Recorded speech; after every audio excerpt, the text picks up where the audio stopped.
parte de la noticia.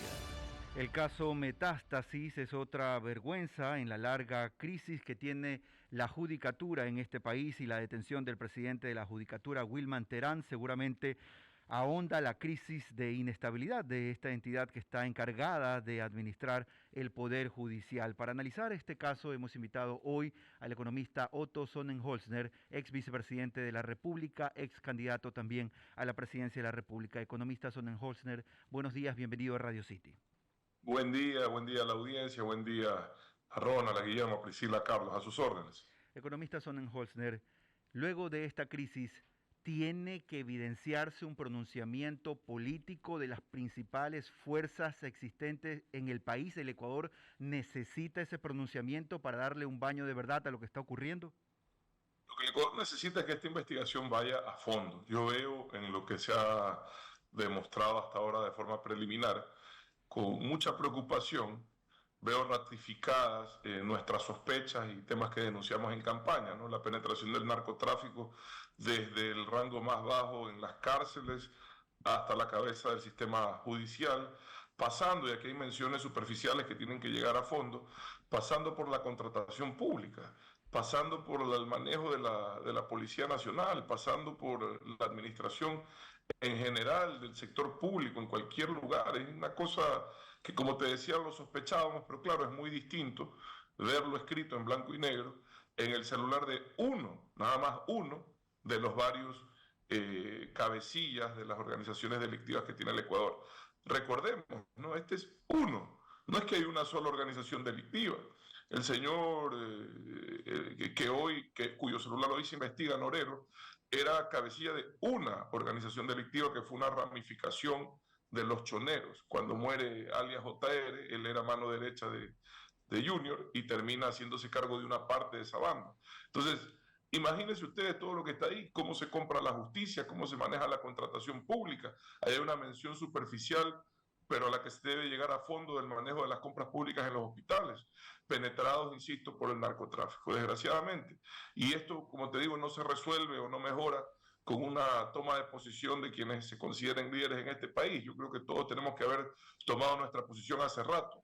¿Estamos a favor o en contra del narcotráfico? En mi caso, siempre en contra, porque ese mal es el que está destruyendo a nuestra sociedad, no tanto por el consumo y el microtráfico, que también es una tragedia, sino, insisto, por la debilitación, por el debilitamiento, perdón, casi total del Estado y todas sus estructuras y sus representantes.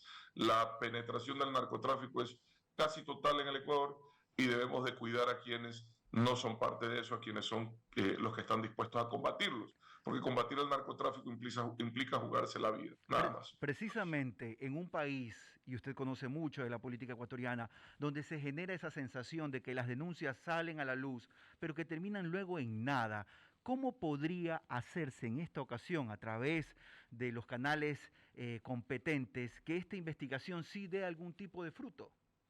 Mire, la única forma de que la justicia funcione es que los jueces sepan que es peor negocio estar del lado equivocado, ¿ya?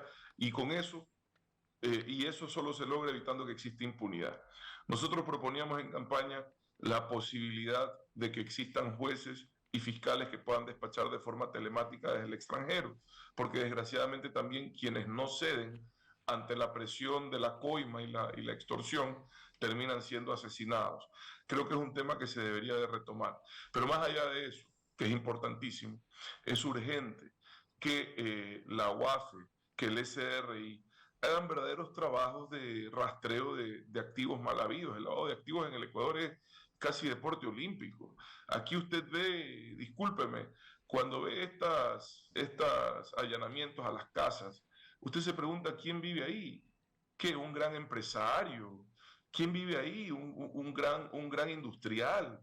No, resulta que son funcionarios públicos que viven en lujosas viviendas que no pueden justificar patrimonialmente.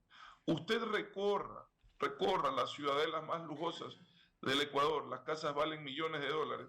Yo no he visto tantas personas declarando patrimonios tan elevados en el país. ¿De dónde sale ese dinero? El mismo señor Norero, ¿cómo podía vivir en una de las ciudadelas más lujosas, en una de las casas más grandes? ¿Qué empresa exitosa tiene? ¿A qué se dedica? Pero Si el, precisamente en ese si el contexto, trabajo de la UAFE y del SRI se hiciera minuciosamente para detectar cambios patrimoniales injustificados, también podríamos combatir mejor el narcotráfico y el lavado de activos. pero la UAFE, el SRI y otras entidades que dependen del Estado, del gobierno, podrían actuar aceleradamente, ¿cree usted? Porque hay la sensación de que el gobierno actúa un poco a destiempo, quizás hasta con lentitud, según algunos analistas. Mire, yo puedo hablar por lo que pude hacer y por lo que llegué a proponer, ¿no? Y como vicepresidente en su momento impulsé que Ecuador se adhiera al Pacto de Transparencia Fiscal, ya que eso tardó un tiempo, era a través de la OCDE. Hoy el Ecuador accede a la información tributaria, fiscal, societaria de los ciudadanos residentes y nacionales ecuatorianos en 140 países para encontrar el ocultamiento de activos, que es desgraciadamente, como te digo, demasiado común. Entonces, para eso hay que hacer unas inversiones en equipos, en tecnología, que créeme, se pagan solas, son 40 millones de dólares, si no me equivoco, o eran hace 2, 3 años. Se pagan solas en menos de un año con solo lograr que las personas transparenten su patrimonio. Y quienes no lo hacen, a pesar de haber obtenido su dinero de forma legítima, legal, tienen que hacerlo porque es parte del proceso de transparentar patrimonios en el Ecuador y de saber quién tiene qué y por qué razones. Caso contrario, estamos dejando abiertas las puertas al narcotráfico. Entonces las herramientas existen y evidentemente esto no es de chistar y hacer magia, pero hay que empezar a trabajar en el sentido correcto porque efectivamente vamos perdiendo y de largo la carrera contra los delincuentes. 8 de la mañana y 13 minutos. Hablemos un poquito de política, economista Sonnenholzner. El planteamiento inicial, desde el pronunciamiento político, estamos en un momento donde el PSC, el oficialismo, tienen que revelar exactamente las cartas que se están jugando en función de los acuerdos o desacuerdos en torno a este caso y lo que podría representar el juicio político a la fiscal general del Estado. Mire, primero, el acuerdo que hicieron en la Asamblea, al parecer, y ya ha pasado un mes, solo ha sido un acuerdo para distribuir espacios, es Comisiones. decir, repartir comisiones en el legislativo, lo cual en poco o nada facilita, ayuda o permite resolver los problemas que enfrentamos los ecuatorianos a diario. Yo no he escuchado hasta ahora a ninguna de las partes de ese acuerdo tripartito entre el correísmo, el oficialismo y el Partido Social Cristiano. No he escuchado a ninguna de las partes decir, hemos acordado impulsar esta reforma legal, hemos acordado apoyar esta decisión del Ejecutivo, esta reforma económica, absolutamente nada. Entonces a mí me quedan más dudas que certezas respecto a ese acuerdo y me quedan preocupaciones, desgraciadamente. Me gustaría, insisto, escuchar un acuerdo claro respecto a una hoja de ruta de país, que todavía, a mi criterio, falta al gobierno también comunicar mejor qué quieren hacer. Porque, por ejemplo, con la ley económica urgente que han presentado, no se resuelve de ninguna manera la crisis económica que está enfrentando el país.